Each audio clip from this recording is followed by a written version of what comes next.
Well, as you know, voter participation in primary elections is notoriously low. Our goal today is to generate enthusiasm for this election that will carry over into the fall. And what we hope to do is we can anticipate that both candidates will want to take their shots at Congressman Fitzpatrick as the incumbent. But I think what we really need to see today is how these two candidates differ from each other. That's the important decision to be made on May 20th, and then subsequent decisions will be made later. Thank you and good afternoon. Welcome to this live audience Democratic primary debate between candidates Kevin Strauss and Shaughnessy Naughton in this, the 8th Congressional District of Pennsylvania. We are proud to have been selected to host this event, and we're determined to have an orderly, well-structured, and meaningful program. We see this forum as a celebration of the democratic process. I want to congratulate the audience here and those watching at home and at our other two campuses for your involvement, and I especially want to congratulate the candidates. There is no higher service individuals can lend to the democratic process than to place their name on a ballot and subject themselves to the scrutiny and rigor of a campaign. And I know there's two people in the room who can testify to that. Regardless of how we view their positions, we owe them our respect and gratitude for contributing to the integrity of our democratic process. Our questions were solicited from faculty, staff, and students from all three of our campuses and reviewed by a committee of faculty and administrators. That's my way of saying, don't shoot the messenger. Time constraints make it impossible to address all of the topics that were suggested, so we opted for depth rather than breadth. We anticipate 8 questions with an optional 9th if time permits. Predictably, the candidates will endeavor to contrast themselves from incumbent Republican Mike Fitzpatrick. No doubt there is a need for that comparison, and we'd like to extend an invitation to the winner of this primary to come back in the fall and debate the congressman. But let's be clear, today is about a democratic primary election, and we are here to discover the differences between candidates Naughton and Strauss and why they feel they are more suited than their primary opponent to challenge the incumbent. You, the listening audience, will be the ultimate judge as to whether or not one of them demonstrates a contrast worthy of your vote on May 20th. A coin toss was used to determine the order of speaking. Each candidate will deliver a 2-minute opening statement. Unless stated otherwise, candidates will also have 2 minutes to respond to each question and a 1-minute rebuttal. I reserve the right to ask a follow-up if, in my judgment, further clarification is warranted. In that case, each candidate will have an additional minute. Candidates, we will display a yellow card. We have Christina Smith here. Christina is going to hold that yellow card up where you can see, and that will tell you you have 30 seconds left. And when she holds the red card up, you're in trouble. You will finish your sentence and complete your comment. This program, we know it's being live streamed by Philly Burbs. You'll be able to watch it later. And we're very pleased with our partnership with the Bucks County Courier-Times to be doing that for us. Regarding audience demeanor, you'll note the papers you found at your seat when you arrived. The candidates join me in asking you that you refrain from noise, applause, or outbursts of any kind, except right now as you welcome them to the stage.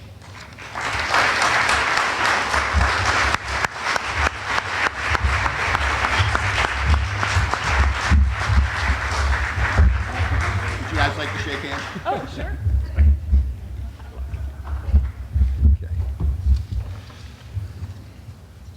We'll begin with our opening statements. We have our timekeeper ready, and Kevin Strauss, by virtue of the coin toss, will go first. First of all, let me say thank you very much, both to Bill for putting this together, to the college for having us, and I'm particularly pleased to know that there are students here from Truman and from Salisbury School. It's great to be here today. I'm Kevin Strauss, and I am running for Congress in Pennsylvania's 8th Congressional District. And since this is the first time I'm meeting a number of you, I wanted to take a minute to tell you a little bit about myself. I'm running for Congress because I'm worried about the country I'm raising my children in. My grandfather, Leo, was able to raise a family of 4 in Northeast Philadelphia, working as a custodian because he was in a union and he made a livable wage. My mother was the first person in her family to go to college, and she put herself through school working as a waitress. Because of their hard work, I had opportunity available to me. And so when it came my turn, after I had gone through Pennsylvania's public schools, after I graduated college, I wanted to give something back because my family had that American experience where if you work hard, there's opportunity. So I enlisted in the military. Now, when I get involved in something, I go all in. When I see a problem, I take it head on, and I try to put myself on the front lines. So when I joined the military, I joined the Army Rangers, the toughest unit in the Army. I deployed to Afghanistan 3 times, I deployed to Iraq once, but I was proud to do it. And from there, I went and volunteered for the Central Intelligence Agency, where I worked in the Counterterrorism Center for 6 years because I wanted to be at the tip of the spear keeping this country safe. Well, now I work for an educational not-for-profit called Teach to Serve, and we work with high school students in the region, teach them about social entrepreneurship so they can become the community leaders of the future. So as you can see, I've always gone to where I see the biggest challenges facing this country, facing this community. And our biggest challenge right now is Congress. And I've shown that I'm willing to put country and I'm willing to put community ahead of myself. And that's the experience and that's the approach that I intend to take down to Washington. Thank you all so much again for having us here today. I'm delighted to be here.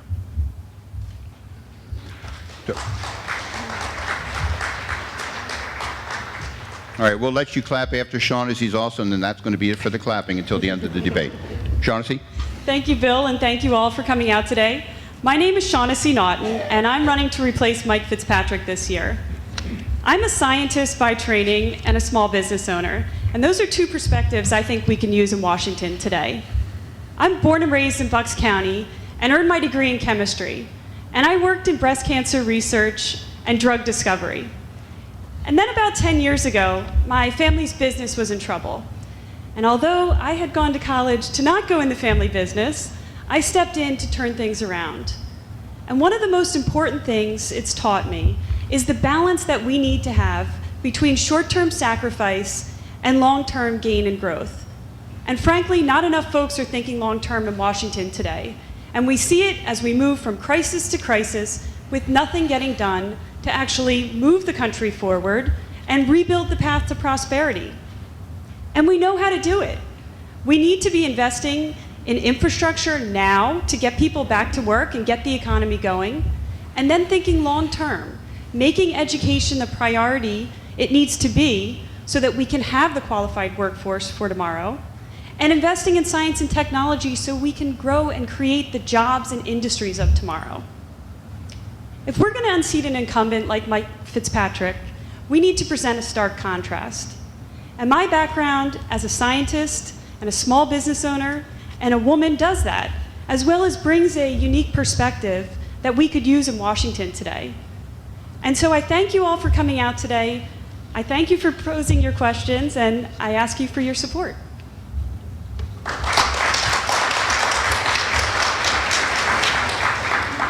Okay, you have it out of your system now, right? Okay. First question goes to Kevin Strauss. This is a 3-part question, so you might want to take your pencil out. I feel like I'm back in school. The current makeup of the House of Representatives gives the Republicans a better than 30-vote edge. Given the political landscape, it is almost a certainty that if you are elected, you will be a member of the minority party. Part 1, explain how you can be effective in that environment. Part 2, presidents are rarely as popular in their second term as they are in their first. How do you gauge the president's popularity in Bucks County at this time?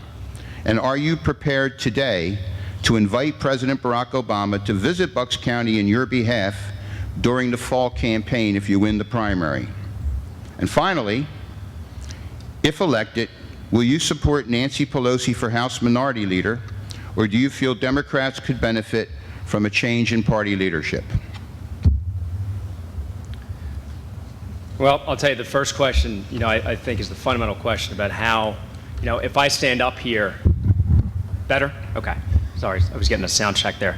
If I stand up here and tell you, make all these promises, these things that I want to do, but I can't come through and it doesn't really do anyone any good. But I will tell you, there is a potential for improved performance coming from Congress. And what our representatives need to do is we need to focus on the issues where we have shared agreements, if you want to get some stuff done. I'm not talking about sacrificing our principles, but I'll give you 2 examples where we can do more together. First, which is personally important to me as a veteran, is veterans issues. We know that our government right now is not doing its veterans right. The people coming back from Afghanistan and Iraq, where you have 22 veterans a day who are committing suicide, and you have a backlog with the VA that in some cases goes well more than a year. Republicans and Democrats understand we can do better there, and that is one area where we can work together. Second area is small business. Everyone loves small business, Democrats, Republicans. Now, I'm not saying we stop there, but you use that as an initial step. You use that as an opportunity to start building trust, start getting some things done. Because passing laws is not just about being right and wrong, it's about building these relationships, putting this time in. This is the kind of work that I used to do in the Central Intelligence Agency. We would get questions sometimes directly from the president where there were profound disagreements.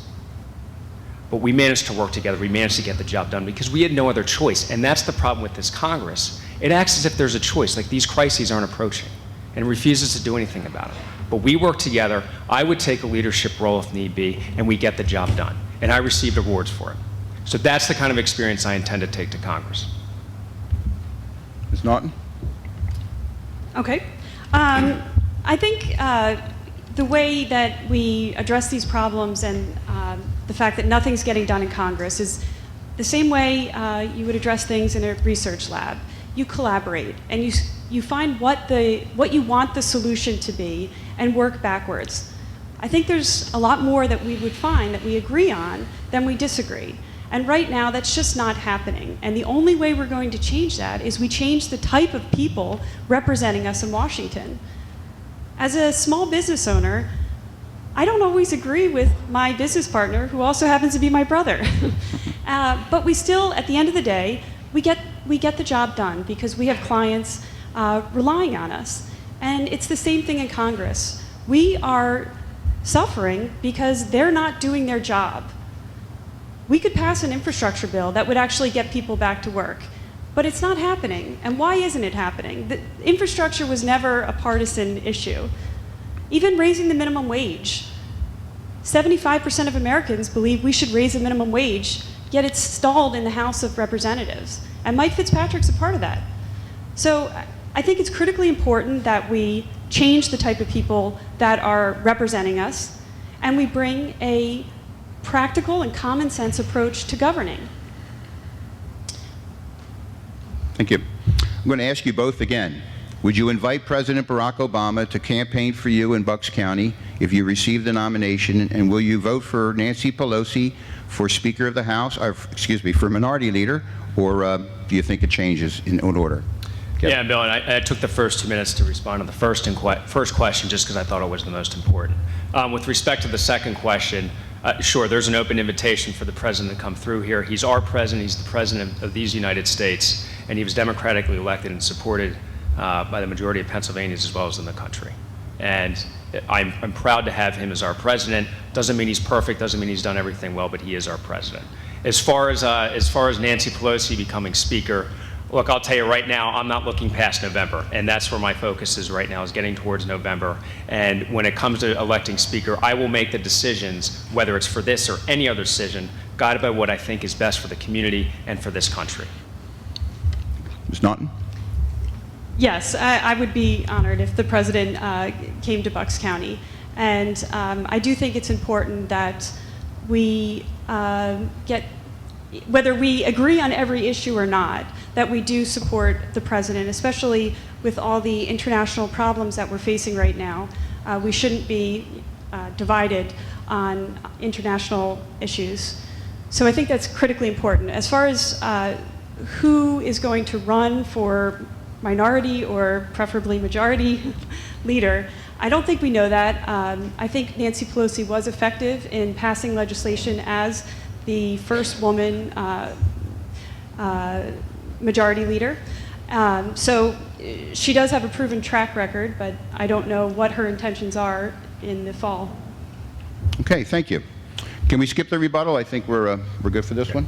And Let me go on record saying I think Bucks County Community College would welcome President Barack Obama to stand here and visit as well, okay? Okay. He's probably watching right now. Question number 2. Question number 2 is for Ms. Naughton.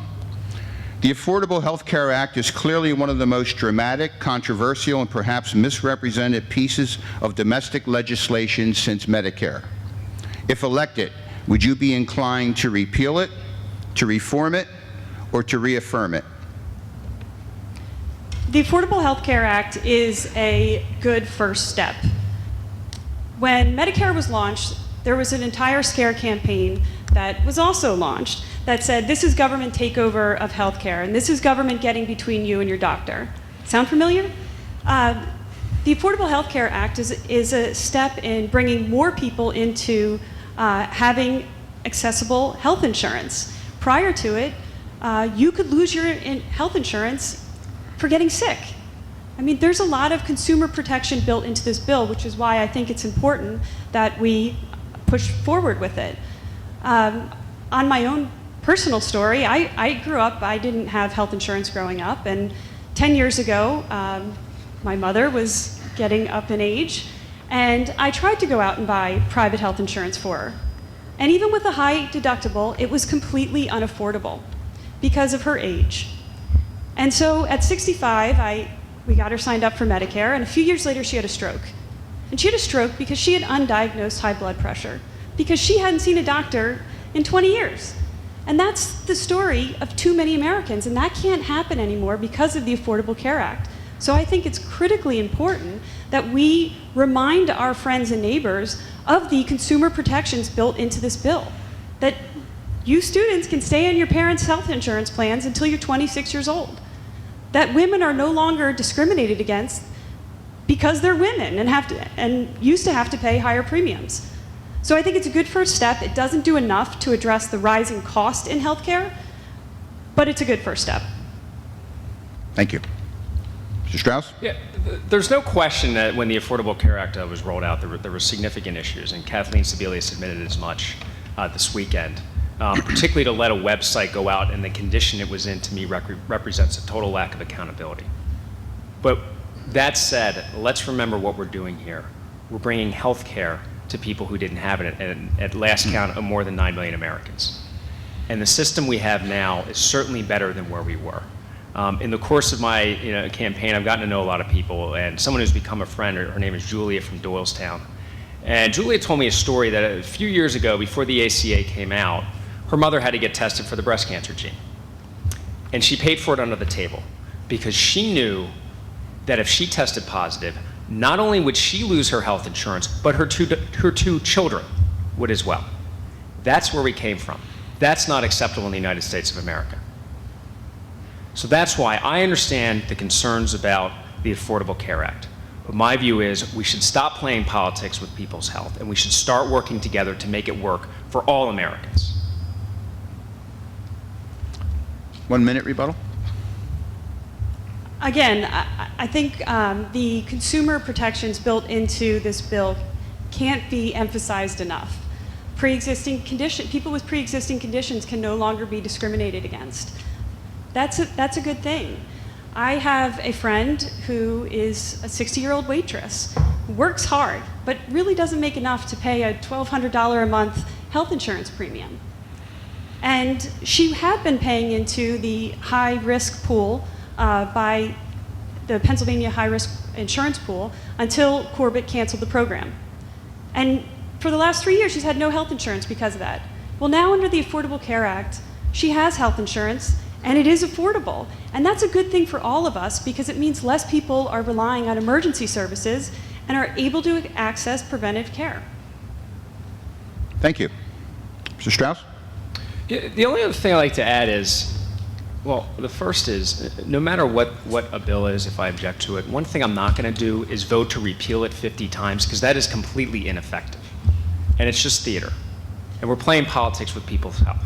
Now, as I said, there are a couple legitimate concerns, and certainly the rising cost of health inflation in this country is a problem.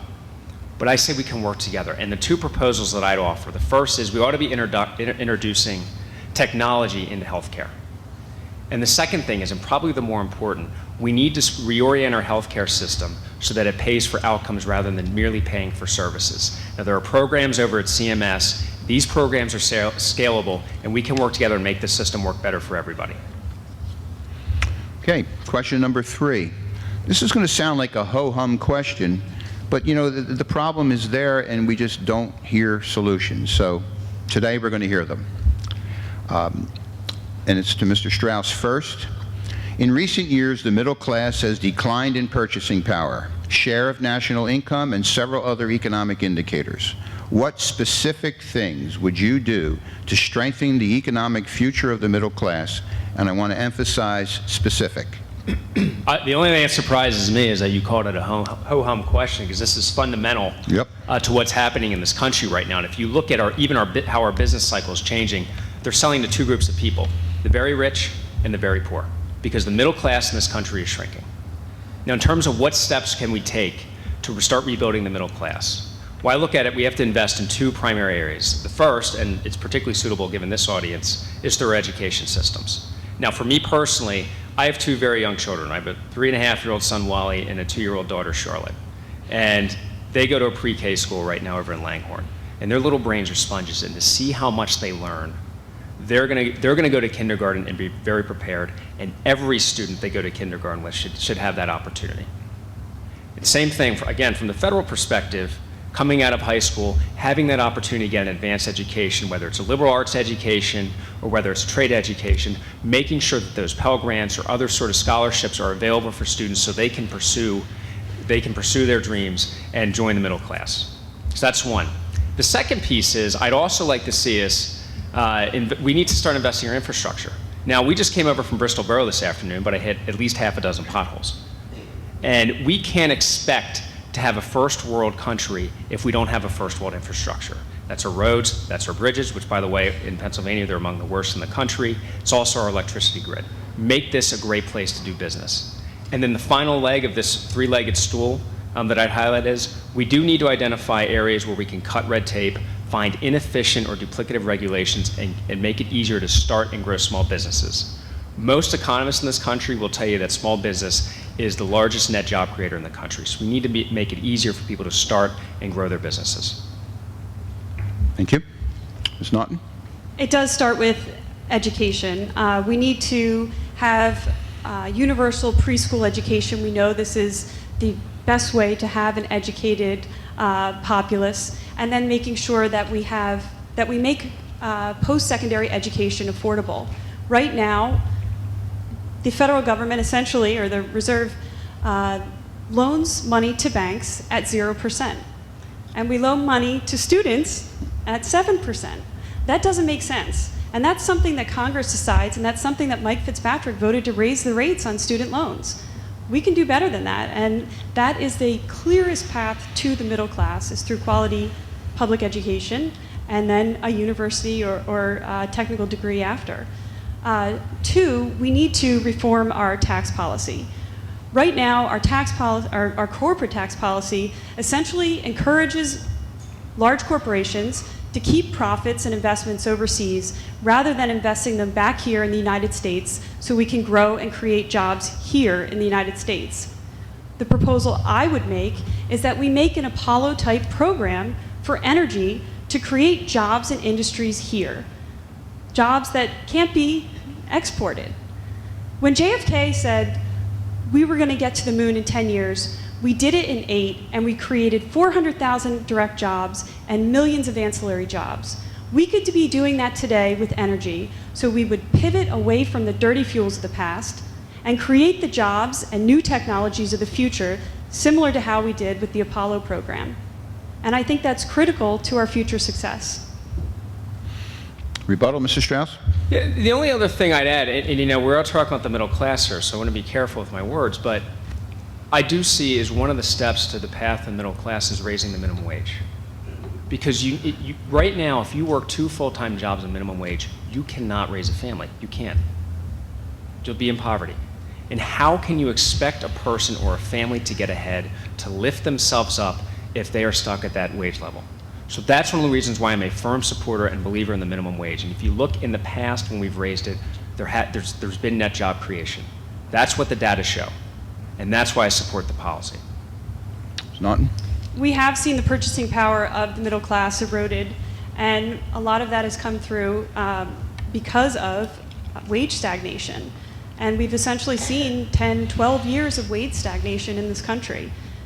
And it goes back to we need to have a fairer tax system so that everyone pays their fair share and we create growth and jobs here in the United States. We can't continue to see the downward pressure on wages that we've seen if we're going to have a prosperous middle class. Thank you. Question number 4 is directed at Ms. Naughton. You've been criticized for running for office with virtually no prior government experience. Mr. Strauss, you've been criticized for only recently moving into the district and that you're not fully in touch with Bucks County voters. How do each of you respond to these criticisms? First. Well, my first question would be what has Mike Fitzpatrick accomplished for us with all his years in government? I think it's time for a change, and I think it's time for a fresh perspective, which is what I bring. The tired old policies that we've heard out of Washington are getting us nowhere. 52 votes to take away affordable health care for Americans is getting us nowhere. We need a new perspective. I am a scientist and a small business owner. And as a small business owner, I've created those jobs that we like to hear politicians talk so much about. And I've purchased health plans for my employees. And I've balanced budgets and payrolls. And I think those are good skills to have in Washington. Now, I don't think the government should be run like a business, but I do think there are skills from the private sector that can be taken and applied to increase efficiency and transparency and to bring new ideas. As a small business owner, if you don't constantly create and innovate, you're not going to be around. And that's what I've done for over 10 years. And that's the type of skills I would bring to Washington. The idea that you need to have run for office in order to run for office sounds a little silly to me. Thank you. Mr. Strauss? Yeah, it's a great question, and I appreciate having the opportunity to address it. Look, let me start by explaining why I'm here. We moved here because we love it here. My wife and I are here with our 2 young children that I already mentioned, and when we came back to Pennsylvania, we had 3 criteria. The first was we have great schools to send our children to. Second was to have great neighborhoods to raise our kids. And the third was to be near family, and this is actually the first time in my entire life I've been within less than an hour of my entire family. And we're so thrilled to be here. Now, the other part, let me just answer, is where I've been. Now, I mentioned I was in the Army. I went from college, joined the Army. They sent me to Fort Lewis, Washington. Then from there, I joined the Central Intelligence Agency. I was based primarily out of Langley, Virginia. This is the first time in my life, in my adult life at least, that I've had the opportunity to pick where I wanted to live. And I chose here. And we're so happy to be here.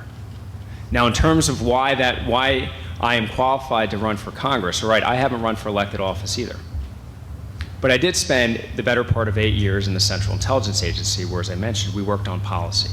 And you understand the nuances of how policy is made, how the executive branch works with Congress, and we worked on the toughest policy issues facing this country.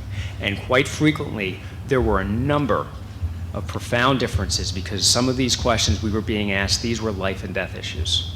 But we worked together and we got the job done.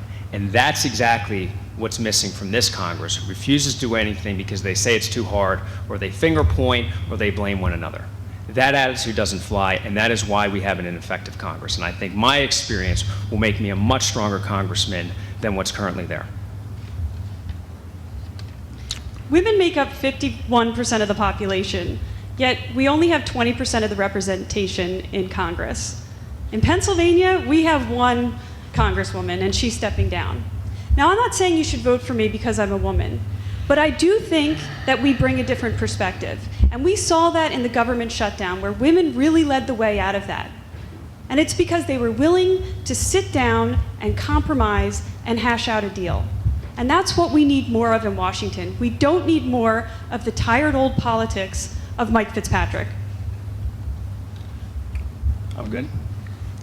You good with? Okay. I'm going to change question 5. Question 5 was on the economy, and I think the candidates have been weaving in economic comments all along and can continue to do so. So let me shift it to government reform, specifically congressional reform. We can talk about campaign finance. We can talk about the process for congressional redistricting. We can talk about all kinds of things. What would you like to see done differently to fix what many people feel is a broken Washington and a broken Congress? And that goes to Mr. Strauss first. So the question is on congressional reform. Congressional Where would reform. we start? You know, I actually think the first place, there's so much. So it's, you know, it's sort of tough to answer the question. Campaign finance reform is a huge problem, and we need to figure out a way to reduce the influence of money, particularly special interest in Congress. But I'll tell you one thing where I think we really ought to focus on, and that's the gerrymandering that's going on in this country. And frankly, both parties are guilty of it. Now, in Pennsylvania, specifically, it's hurt the Democrats a hell of a lot more, where you have 18 seats, and 5 of them are occupied by Democrats because of how these districts are drawn. Now, one pitch I will make, this is a good reminder for everybody to make sure you get out and vote for your state rep candidates and your state senate candidates, because they're the folks who actually draw these lines. But if there were a way that we could do away with gerrymandering in this country, you'd also have much less an issue where people talk about putting term limits on, because they'd be self-term limit, because the voters would actually have an opportunity to speak. But there are far too many people in this country and in this state whose votes don't matter. So the one thought I will leave you all with is you are lucky because you are in an area where your vote does matter. So I do encourage everybody, whether you're physically here or watching live, to get out and vote this May and this November, because this is your vote. Remember that people well before you have fought for your right to vote, and it is critically important to our democracy that you all participate. I also agree that gerrymandering is the #1 problem. There were 5 million more votes cast in the 2012 elections for Democratic House candidates than Republicans, yet Republicans maintain the control of the House of Representatives because of these gerrymandered districts. But that's not something I'm going to be able to do on the federal level. On the federal level, what we can encourage, especially, and make sure that we're doing our best, is to encourage people to get out to vote. There's been a lot of talk, excuse me. We won't take a sip, we won't count. Stop the clock, Christina. There's been a lot of talk about how much power and influence the 1% have. But the 1% only get 1% of the vote. It's the 99% of us that need to make sure we're getting out there and voting. As far as special interest money, I think that this is something that we should be pursuing in Congress. We do have a First Amendment. Everybody has a right to voice their opinions, especially to their legislators. But we don't need to have this revolving door that we see in Congress of staff and members going from the House floor to K Street. And we see way too much of that, and the effects of it are felt by all of us. So I think that we need to be working in a bipartisan fashion to make sure to limit the amount of influence that lobbyists have while maintaining our rights to speak with our legislators. Let me ask a follow-up, and you can use your additional minute any way you like, okay? The fastest growing political group in America is not the Republican Party or the Democratic Party. It is the growing number of independents, people registering as independent. And of course, they are precluded, at least in Pennsylvania, from voting in any primary elections, which causes both parties to nominate people who are closer to the fringe rather than the center of the political spectrum. And I know that's in the hands of the state legislature and not in your hands, but I'd just like to know philosophically, would you favor an open primary system in Pennsylvania that would allow independents to vote by choosing the party of their choice in the primary where they like to cast that vote? And so we'll keep the same order. Mr. Strauss first. You know, yeah. I mean, it's something I admit I haven't really thought about because it's not a federal issue. But I do think anything we can do, I mean, the broader principle we're supporting here, anything we can do to get more people involved in our political process early on, I think is a good thing. Now, if indeed the independent party or independents are growing in terms of being the largest party, maybe at some point they'll start running their own candidates as well, and they can get involved in the political system that way. But in the meantime, I support any effort that helps bring more people into the political process. Thank you. Ms. Naughton? I think a lot of us out there like to vote for the best candidate, regardless of party. And I don't think it should just be limited to independents. I mean, if we had open primaries, we would have a much more democratic, small d, and a much more moderate legislators. If everyone could just choose the best candidate, you wouldn't be seeing these extreme people, especially on the you wouldn't be seeing as extreme discussion going on in government and just the gridlock that results from that. Thank you. Any other comments on that? That's good? Okay. Question 6, and this is for Ms. Naughton first. In a democratic society, we seek the proper balance between protecting civil liberties on the one hand and ensuring national security on the other. What is your perspective with regard to the ongoing disclosures about NSA activities? Well, I think we would all agree that there's been an overreach by the NSA and that it's gone too far. We don't need to be giving up our civil liberties to have national security. That's clearly stated in the Constitution, and we should all make sure to remember that. We've had crises before, whether it was communism or prior threats. Yet we always seem to be able to maintain the integrity of our Constitution, and that shouldn't change today. The ongoing abuses that we've heard out of the NSA and frankly the CIA are not part of our American values. We don't need to be spying on Americans. We shouldn't be assassinating Americans overseas. This is wrong, and this is a problem for our democracy. Mr. Strauss? Yeah, the first thing I'll tell you, I mean, having had what I would consider the honor of working with people in the Central Intelligence Agency and having to interact with a lot of folks over at the National Security Agency for the better part of 8 years, I will tell you that they're fantastic Americans. And they work in the shadows, they put their lives at risk because they believe in the country. And I didn't meet a single person who joined up because they wanted to spy on Americans. Now, with that said, I think in the wake of 9/11, our government collectively went a little too far. And we permitted some things to happen that we shouldn't have. I have had the opportunity to read some of the president's recommendations, and with my own personal spin on it, I mean, my recommendation would be a couple things. The first is we need to introduce a civil liberties advocate into the FISA court. Right now, that doesn't exist. Now, the trick there is going to be making sure that person is actually empowered to be a legitimate defender of civil rights as opposed to just another stooge for the executive branch. So that's one. And the second thing is with the National Security Letters Program. And I realize it's a little bit abstruse, but what I'm talking about is right now, the government can go to something like Verizon and say, I need to see all the information that you have on your phone number. And they have to hand it over without any judge or any sort of or justice advocate looking at it. There's no reason you would not harm national security to introduce some sort of judge to look at that information before they actually process it. It's an easy step. I mean, ultimately, if you consider that the foundation of the American justice system is the adversarial system. So if you sue me, you get a lawyer, I get a lawyer, we hash it out in court.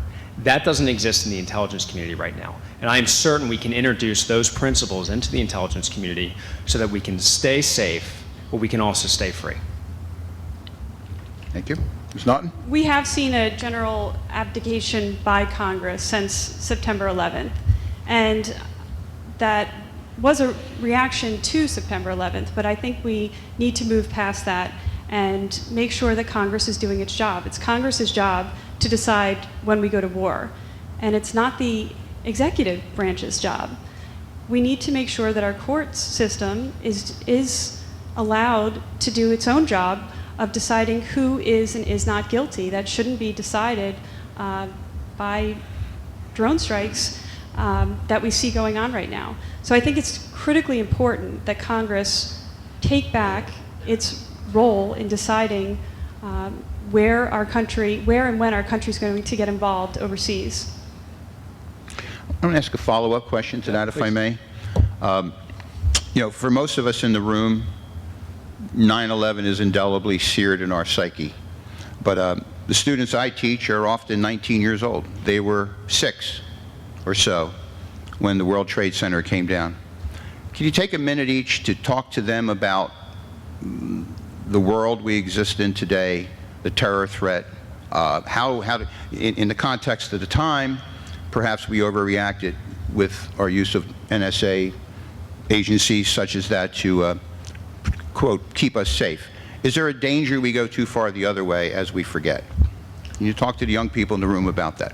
Yeah, I mean, very quickly, and I'm going to try and do this and make it through it. I was in boot camp when 9/11 happened, and I thought, I went to college in New York City, and I thought my friends had been killed.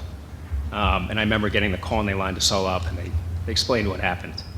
And obviously, it still, deeply affects me today, and it has, driven a lot of what I've done since I was in the military. And it's one of the reasons, in addition to what I told you about my family, about why I serve this country.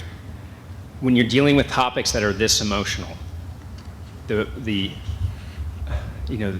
temptation to overreact is there, and we clearly did it. And use it as a learning experience. We can't forget our core principles. Remember, that's what makes this country great, is that we respect civil liberties, we respect individual rights.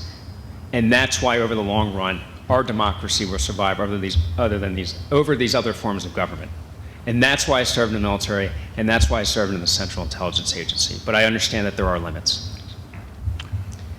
I was overseas when September 11th hit, and the last thing I had done prior to leaving was I had taken, for my niece, Flat Stanley around New York City, and I had taken him to the the World Trade Center to take a picture for her. And then I left, and I remember, hearing in a foreign tongue about what was happening in New York.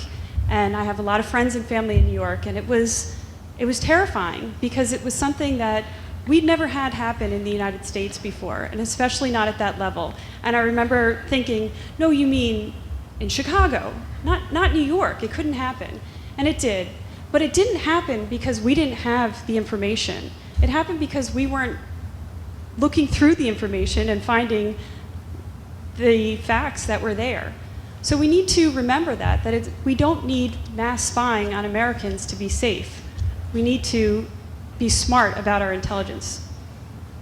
Thank you. Follow-ups? We good? Yeah, I mean, I think it's a bit of an overstatement to say that people weren't doing their jobs, and that's why 9/11 happened. I apologize. I did not mean to imply that no one was doing their job, but there definitely was a lack of assembling all the information that was available.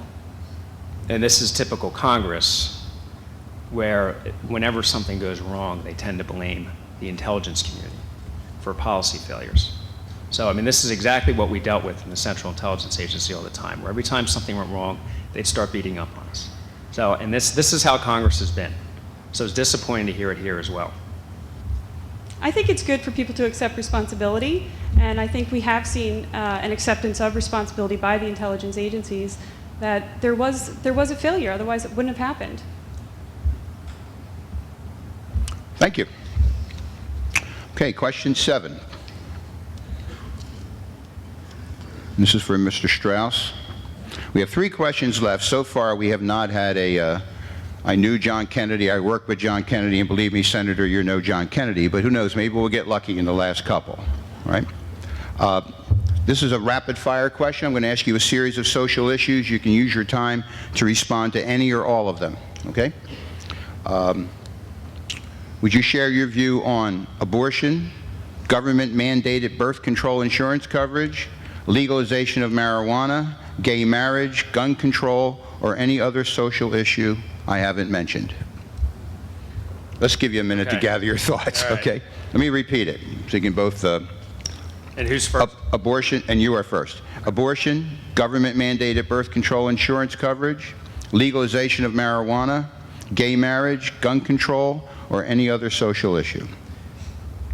I mean, when it comes to most social issues, I'll state the principle pretty clearly. I don't like the government getting involved in my conversations with my doctor. And I certainly don't want the government getting involved in my daughter's conversations with her doctor as she grows up. So for that reason, I'm a pro-choice candidate. Similarly, let me talk about marriage equality for a second. I do support marriage equality. And it is a little personal to me. So my wife and I got married in 2008, right? And we had been together for about 3 years. And at our wedding, we had two friends attend, Patricia and Jean. And Jean had helped raise Amy, my wife, when she was a little kid. She'd babysat for her. Well, they've been together for over 30 years. So here were my wife and I, been together for 3 years, getting married. And here were Patricia and Jean, had been together for 30 years, not allowed to get married.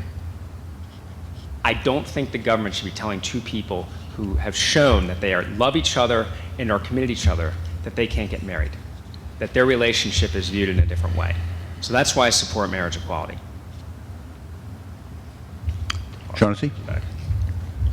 I definitely do not think we need government getting in between women and their doctors.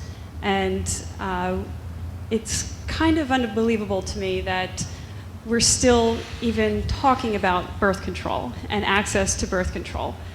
This is, I think for most of us, we thought this was settled a long time ago, and frankly, it should have been, because it's not a place that, it just doesn't make sense. And regarding abortion, I think we do need to let people make their own personal decisions. That's part of the foundation of our country, is that we do allow personal freedoms. Regarding gun control, I think we have to remember that a lot of gun owners are responsible gun owners. I grew up in Bucks County in Plumstead Township, and there are a lot of hunters there, and they're not the problem. The problem are illegal handguns and the violence that is causing, especially in inner city communities. And what are we going to do about illegal handguns? I think some of the legislation we've seen out of Pennsylvania, which requires people to report lost and stolen handguns, is common sense and makes sense and will help to cut down on the gun violence that we see. One of the things that doesn't get talked about enough regarding gun violence are the 20,000 suicides a year that are caused by handguns, and what we could be doing about that. The Affordable Health Care Act does help bring greater parity to mental health services, which I think is a good step. But I also think having some common sense laws or regulations on responsibly storing handguns could help with that as well. Thank you. Another minute, Kevin? Yeah, I wanted to sort of allow a transition. So the only other topic I'll touch on very briefly is marijuana. And for me, it's not just a matter of decriminalizing marijuana, which is actually a position I support. I think it allows us to talk about the more important issue, which is a broader overhaul of our criminal justice system in this country. Because right now we are throwing way too many young men and young women into prison for nonviolent crimes for a long time.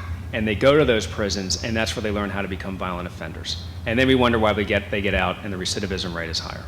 So I would support, in addition to decriminalizing marijuana, a complete overhaul of our criminal justice system to make it much more sensible and deal with nonviolent offenders in a dramatically different way. I support marriage equality. I grew up in New Hope, and it's something that we've worked for a long time, and I'm glad to see that the country's finally there. I'm sorry to see that our congressman is not, but we are making progress with that. My sister-in-laws are a gay couple, and last year, they live in Montgomery County. When Montgomery County started to allow gay marriage, their children, who are teenagers now, were very excited about their moms to be able to actually get married. And I think that puts a very human touch to this story, that more people need to realize that this is a human rights issue, that everyone should have the right to get married. Thank you. Question number 8, and this is going to be directed to Ms. Naughton first. To paraphrase Sarah Palin or Tina Fey, take your pick, I woke everyone up. Vladimir Putin has reared his head in a most unwelcome way in Ukraine. As a matter of fact, news reports this morning indicate that a Soviet plane, I'm sorry, I'm dating myself, a Russian plane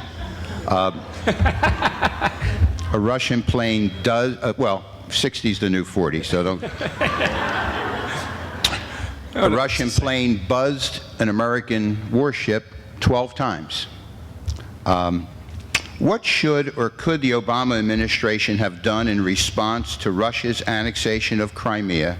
And in a broader sense, what should America's mission in the world be as we withdraw from 2 long and costly wars in Afghanistan and Iraq? Well, we have to maintain our position as a world leader. And we do that not just by engaging with our friends and allies, but also by talking with our enemies. Right now, there is a lot going on in the world. In Syria, there's a tremendous humanitarian crisis along with the civil war. And we have been making some progress on making sure that we get chemical weapons out of Assad's hands so he can't use them on his people. And we've done that by talking with Vladimir Putin and talking with the Russians and Iranians to make sure that we can secure those weapons and get them out of Syria. I think that that's critically important for our future as a country to remember, and maybe this goes to Congress as well, that you talk to your friends, but you also have to engage your enemies. With Russia, it's an incredibly complicated situation. And I think that we've seen over the last couple of years, whether it was Syria and the rush for us to get involved there, not pursuing a diplomatic option, or with the Iranians right now, with negotiating how we're going to prevent them from getting nuclear weapons. What we've seen, though, is that patience and diplomacy is what has worked the best, and that's what we need to pursue with Russia as well. Thank you. Kevin?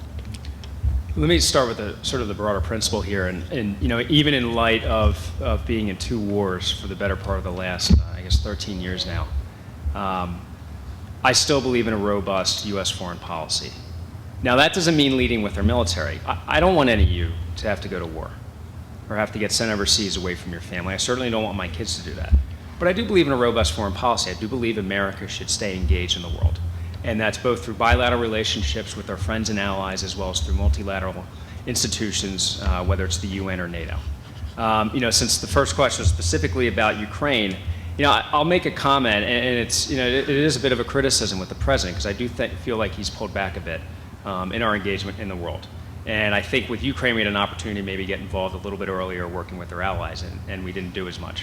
But you know, even in light of what's going on there now with the violence, we need to make sure we're still working through our friends and allies. So whether that's with the EU and specifically with NATO, that's obviously the first step. Certainly Russia needs to be bounced right out of the G8. But there is one other opportunity that I see here. And you know, most of us know that the president pivoted from the Middle East to East Asia because of China.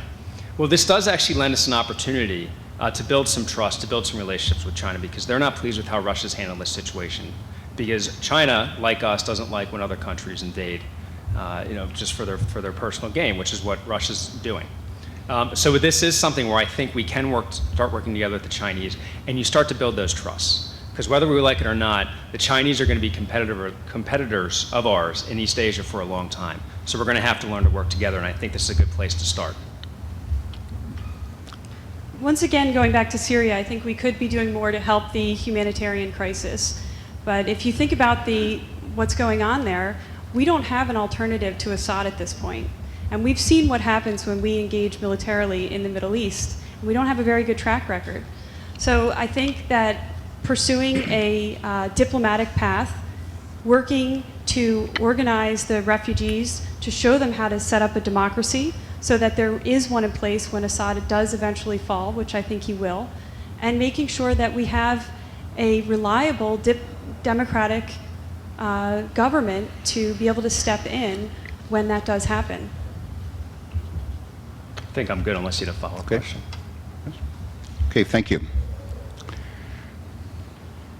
The last question. One of the pearls of being a moderator is that as soon as the debate is over, 50 people rush up to you and say, you should have said this, you should have asked them that. I'm not going to stand for that, so I'm going to trick the two candidates. And we're going to start with Kevin. Please identify a question you wish was asked and was not, and then answer it yourself. Can we take one from the audience? No. A question that I wish I was asked. Bill, you stumped me. I'll tell you what, why don't you both take a minute, and let me make some procedural comments, and then we'll come back, okay? Okay. See? You see what it's like when someone comes up to you and says, you should have asked that, or? I'm ready. Okay. I yield the floor. The League of Women Voters are in the lobby to register individuals to vote today. And if nothing else comes out of today, if we get more people, especially young people who may not be registered, to take a minute, and that's all it takes, to fill out the card and register to vote so you can vote in this election, it would be very good. The last day to register is April 21st, so don't procrastinate. Do it today. The last day to request an absentee ballot is May 13th, and of course, Election Day is May 20th. In addition, staffers from both campaigns are in the lobby and will be distributing campaign materials and soliciting support for their campaigns. We also encourage students and community members to get involved by volunteering for the candidate of your choice, regardless of party. Congressman Fitzpatrick was also invited to set up a table. He chose not to in deference to the candidates. He said it's their day, and we respect that. I supervise the political science student internship program at the college, and we're proud of the experiences that students have gained by working for candidates and in political offices in the past. So we want to encourage students to get involved in any way they see fit. That's it. Let's go to the question. Well, I want to take a minute to talk about energy because I know there have been some questions, about where I stand on energy. So let me state up front that I do believe in global warming and I do believe in man-made climate change, and I view it as a threat, both near-term and long-term, to our national security, certainly our environment. And there is nothing more important to me than making sure my kids have clean air to breathe, clean water to drink, and that I know when I'm giving them a bath at night that I'm not slowly poisoning them. We need to start moving away from our addiction to hydrocarbons in this country. We've been talking about it for a long time, but we're not taking the steps that we need to be taking to do that. And as first thought, right now, if you look at how the investment cycle works with green energy and with hydrocarbons, if you're oil or gas, you'll get your subsidy for the better part of 10 years. Well, if you're the Gamesa plant over in Fairless Hills, which makes wind turbines and which has been shedding jobs for the last couple of years, you're only finding out last minute the investment cycle is 1 to 2 years if Congress decides to pass their tax credit, and they just did this again at the end of last year. So we need to bring those two sources of energy in terms of the investment cycle onto an even plane. Because I will tell you, if we do that, you will see much more of our energy consumption come through renewables, and that's critically important. The last story I'll tell you very briefly, the military recognized this in Iraq. They were losing soldiers because they had to move fuel to their outposts, their isolated outposts in the desert, whether it was Iraq or Afghanistan. But the Marines in Iraq, they started providing things like solar tents. They could power their radios, power their batteries, and it reduced their energy consumption, or at least their consumption of gas dramatically. And when the Marine headquarters came to take those solar tents away from their soldiers, their outposts, they said no, because this is what's saving our troops' lives. We refuse to let you take them. So the military has recognized this, and now we need the rest of the country to do the same thing. Thank you. So do you support a federal ban on fracking in the Delaware River Basin? And my answer is yes, definitively, consistently from the beginning. The reason why is we have 15 million people dependent on the water supply in the Delaware River Basin. We can't afford to put that at risk. We have currently fracking is not under the Clean Water Safety Act. We need to make sure to get that under the Clean Water Safety Act, which is something I would push for in Congress, along with the federal ban. Right now we have a state and a federal moratorium, which could essentially be lifted at any time, putting our public health and water at risk. We've seen studies, recently studies out of Princeton University, showing that infants born within a 1.5 mile radius of drill sites in Pennsylvania had higher rates of lower birth weights and higher rates of lower APGAR scores. You bring fracking into a densely populated area like Bucks and Montgomery counties, that's going to affect tremendously more people, and it's why we can't have it. I grew up on the Delaware River, and my mother, when I was a child, used to go out and protest Dump the Pump, and sometimes get arrested. But one of the things it taught me is that that she stood up for what she believed in. And it's shaped who I am, and it's why I have been clear and consistent that we need a permanent ban on fracking in the Delaware River Basin. Thank you very much. As I let the candidates gather their thoughts for their closing statements of 2 minutes each, let me just say again what an honor it is to have them and how appreciative we should all be that they offer themselves to the voters, that they put themselves through the rigor of this campaign. They did this all last night. They had a debate last night in Bensalem. They're here today. They have so many personal engagements each day. If you've ever driven to Quakertown or Percy, you know it's a big county, and people like to see you. They like to see the candidate come to their town, and so they put in enormous hours, miles, and everything else. So why don't you join with me now in thanking them and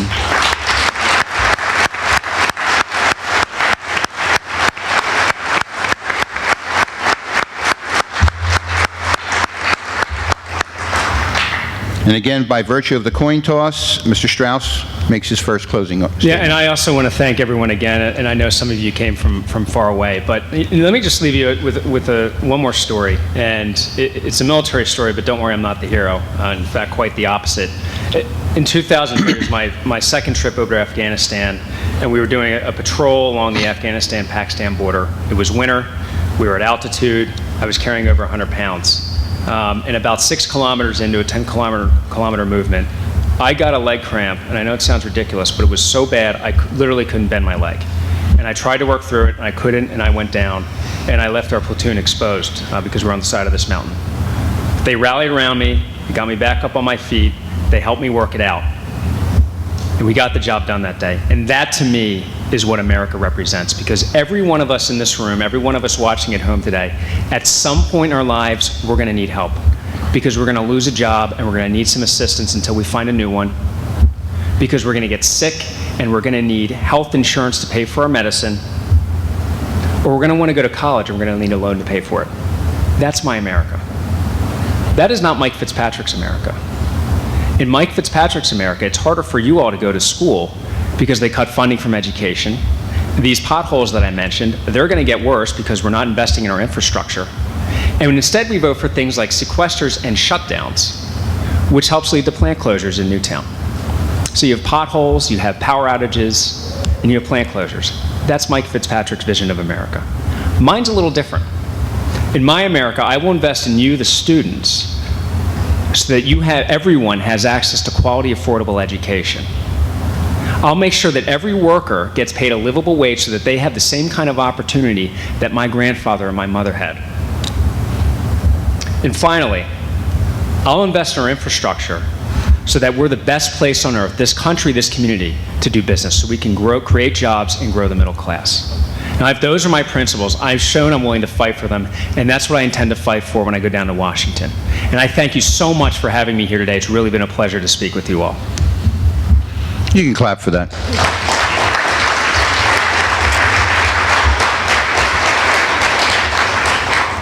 Thank you, Bill and Kevin, for the spirited debate, and thank you all for coming out. It was great to have this opportunity. I'd like to close much like how I began, and elections are about contrasts.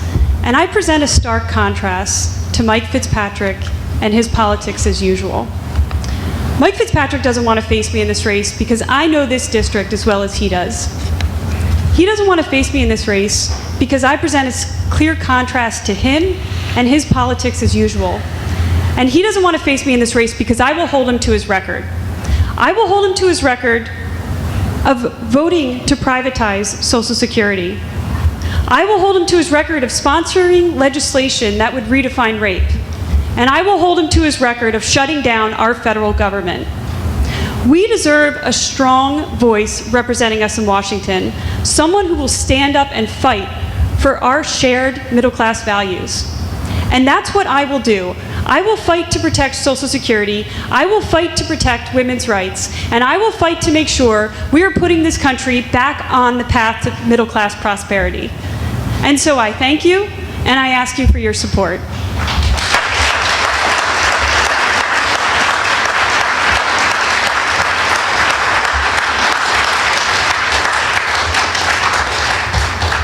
This is the third time Bucks County Community College has had the honor of sponsoring a congressional debate.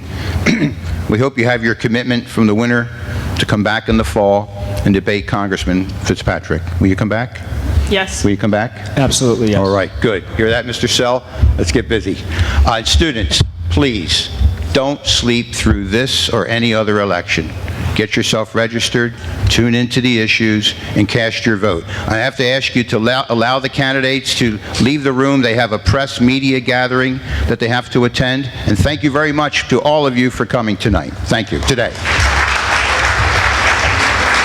Thank you very much. Thank you.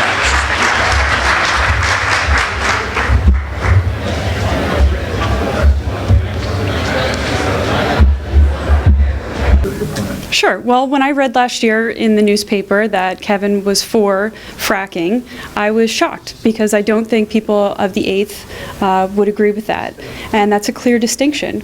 Elections are about contrast. We need to make sure that we are protecting the water and the 15 million people that depend on it in the Delaware River Basin. And it's why I've been very clear and consistent, which I think is important from our electeds or people seeking to be elected, that we clearly state where we stand on issues. You seem like you're very focused on continuing to make this campaign, even in the primary, about the difference between you and Mike Fitzpatrick. Maybe not so much about the difference between you and Kevin Strauss. Why is that? You brought up his name certainly much more than Kevin did today. Well, when we're talking about the difference between Democrats and the difference between Democrats and Republicans, there is a clear distinction there. But there is a clear distinction between Kevin and I as well. I mean, he's accepted over $10,000 from fracking executives. I think that's a problem, and I think people should know about it.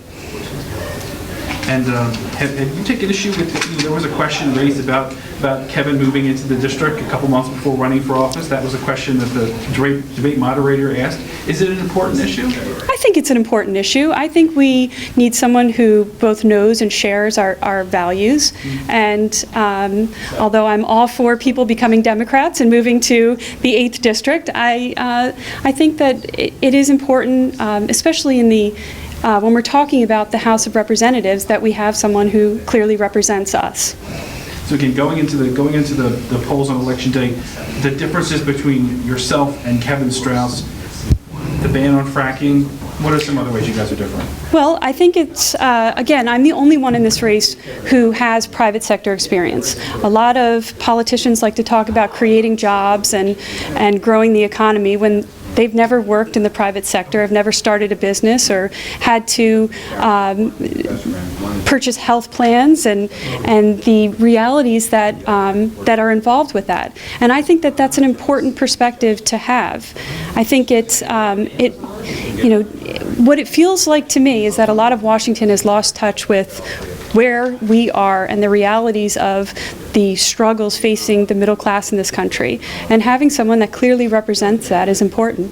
Heard those comments? No, I mean, I can't remember the exact words in the exchange, but the bottom line is, like, You know, the only point I was trying to make, we're all accountable in government, and you know there are policy decisions that are made, there's intelligence decisions that are made, and people are working hard. And particularly when you're working in the CIA, it can be tough because you're in the shadows. You don't get to defend yourself.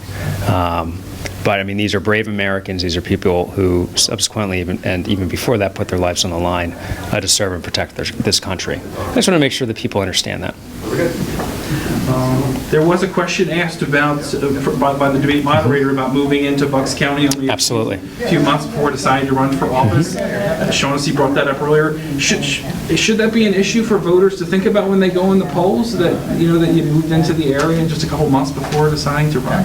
Well, first, let me just say, I'm happy to answer any questions that voters have about, where I've been and what I've done. And, and I explained why we moved here. We wanted to come back to Pennsylvania. We wanted to be close to family. In fact, my aunt showed up today, surprised me. So it was nice to see her. But I mean, ultimately for us, it was first and foremost a family decision. Where's the best place to raise our kids? And we wanted that family support network. Anyone who's got little kids knows that it's critically important to have that kind of support network in the area. But in terms of what voters should ask, well, again, I just remind them, just let me tell you where I was. I wasn't off making millions of dollars. I was off serving this country. And I'm certainly not going to apologize for doing that. And I would encourage anyone to consider getting involved in government service, whether it's through the military, whether it's as an elected official, if they're that crazy, but also just serving the country in general. I mean, Peace Corps, there's a lot of opportunities there. So if anything, I think it makes me a well-rounded candidate.